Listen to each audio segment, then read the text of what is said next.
2, 1, 2. Vi er ved at gøre klar nede på stand-up-huset KBH til vores open mic, som vi holder hver tirsdag, som er sådan et sted, hvor komikere kan gå hen og øve deres jokes, nye og gamle.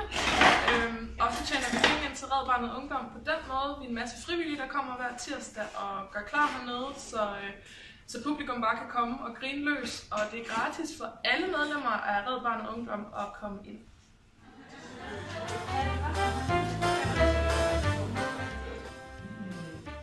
Du står.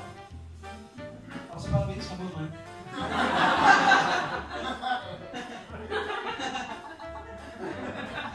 Jeg skal begynde. Hvad fanden gør vi nu egentlig? Og da jeg sådan signalerede videre til resten af gruppen dernede. Han har valgt vores dør. Nu gør vi sådan.